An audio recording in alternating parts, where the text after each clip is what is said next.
WTF, what's the fold? It's Andrea from Prairie Sky DIY, your Stampin' Up! Demonstrator in Manitoba, Canada. Today we are heat embossing, watercoloring, and getting together to get a diamond fold done. Detailed Dogwood is the stamp set. It's free until the end of February 2024 with Stampin' Up! Celebration. Now I've already got our card base kind of started because we want to get to the good stuff. 9 3/4 by 4 1/4, and I've got it scored at 5 1/2, and then I marked on each side of the score line and did our X. Now for the diamond fold, to get it so that you can actually use it, all you're going to do is push these sides together to create a house shape. Now I've already got some designer series paper here that I cut to 4 by 4, and then I marked each side at the top 2 inches and on both sides 2 inches, and then I just cut to create the house shape, and it's centered-ish.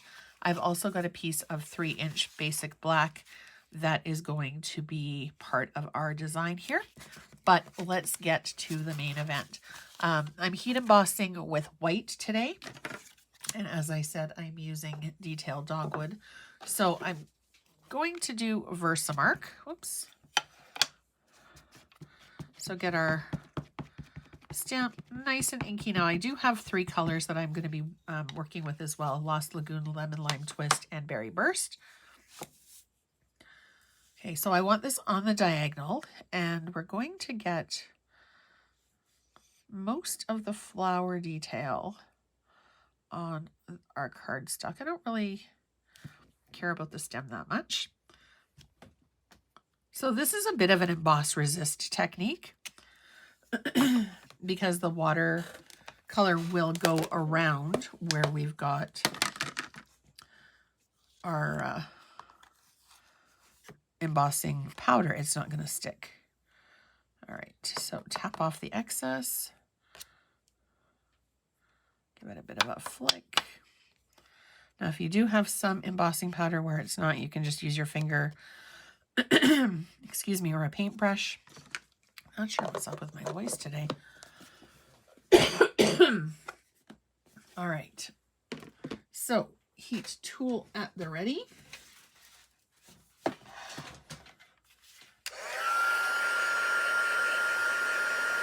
I'm just going to use my bone folder to hold it so it doesn't go everywhere. And when you're heat embossing, you want just to see that color change. It gets a little bit shiny so that you know that your embossing powder is melted. And you want to keep your heat tool moving so you don't scorch the embossing powder or the paper. It does take a long time to actually scorch it. But that's not something you want to achieve. Make sure the edges are done as well.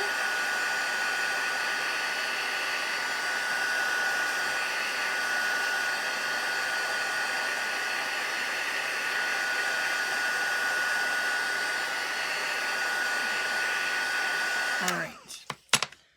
Just give it a second or two to cool off. And then you can see that it's all shiny. There's no dull. You can just give it kind of a rub with your finger just to make sure. And now we are going to get our surface ready. I always keep some paper towel in my craft room when I'm getting ready to play with water. Add some water to our ink block or stamp block. And we'll just add a drip of ink, 1 drop of each color, and just give it a second or two to kind of blend with the water. I will be adding just a little tiny bit extra just to give it some extra flow, because you can see it kind of stays concentrated in the center. And the water is what really helps get it moving and flowing. Now, you can mix your colors if you want to. In fact, as I'm doing this, the colors will be blending a little bit. And grab our piece of white and my aqua painter, which I've also got filled with water. I'm going to get the water moving, and I'm just going to add a little bit of ink fluid color in there already, which is fine because it, oh, shoot, that one's not completely melted.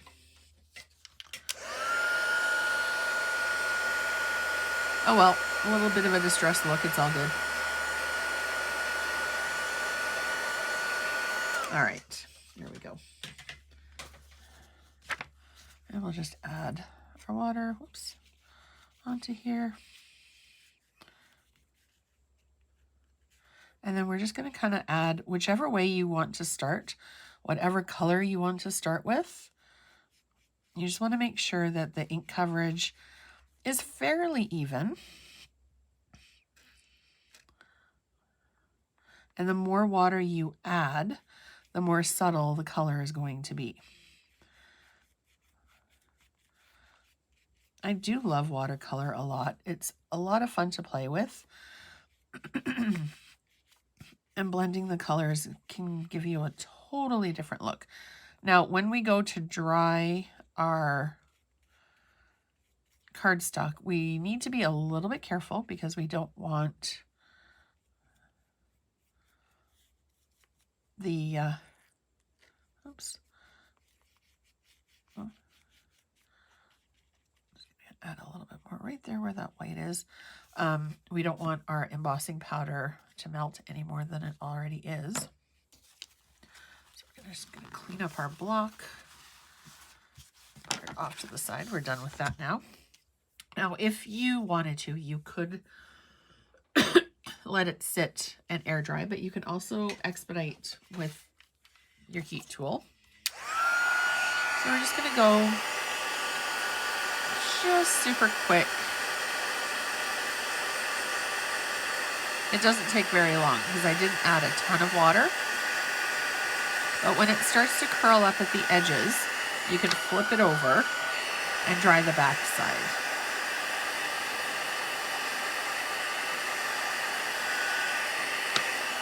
Flip it over, dry the front.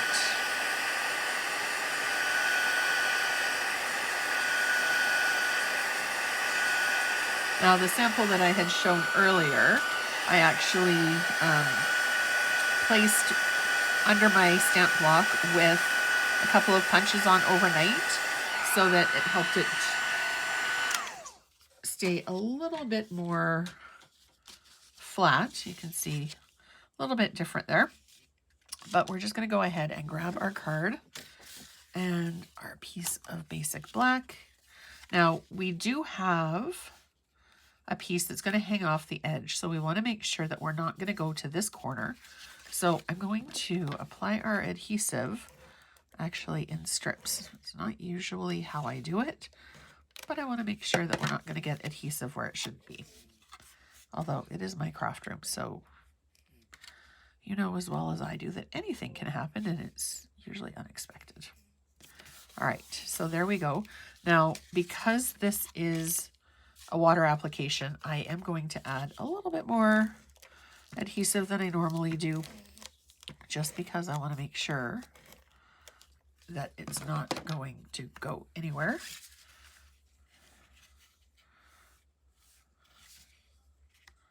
Oops, actually, I think I might do it this way.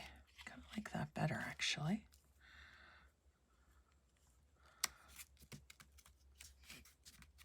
Give it a good stick down. Now, you can either leave your edge white. I'm going to pull in a little bit of this designer series paper just to kind of keep the theme going. So we're going to cut it the entire height of the card, but we're going to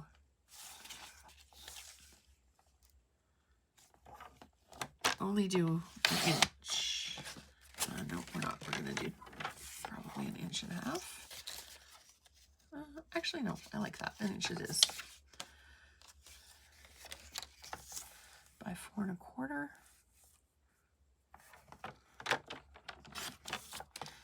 So don't forget to hit like and subscribe. Subscribing, you'll be notified every single time a new video goes live. And if you like the video, you will be shown more crafty goodness.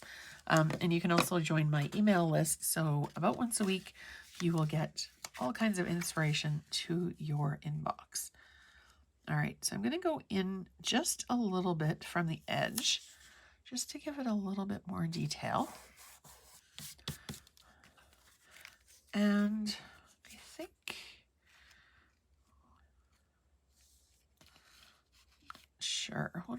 do for a sentiment?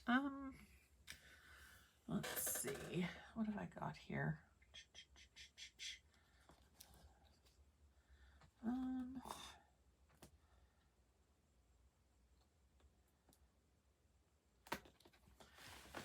I think circle sayings, and we'll do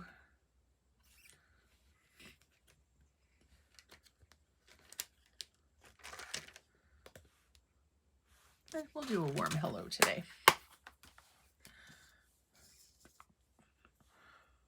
What color are we? I think black. We've got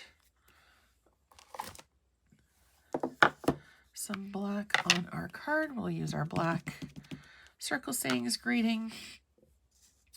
Warm hello.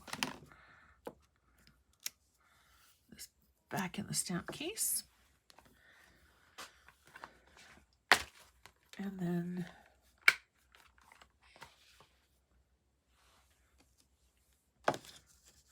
we are just going to do a trim.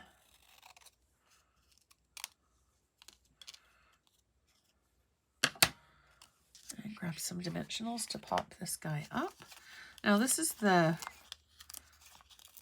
of my favorite ways. If there was a part of this card that I didn't really like, I would just pop the sentiment on top of that. You can also decorate the inside of your card with sentiments. This is really quick and a really kind of a fun fold that isn't overly complex to do. So there's our card. We're going to add some gems. Now let's see, where'd my take your pick go? Oh, there it is. I think we're just going to add the small silver guys, and we're just going to do 3 across the top. So diamond fun fold, a little bit of heat embossing, a little bit of watercoloring, kind of a mixed bag today. If you do try this card, I would love to see it over on my Facebook page, Prairie Sky DIY. As always, thank you so much for watching, and I appreciate you spending a bit of your time with me. Have a great day. See you soon.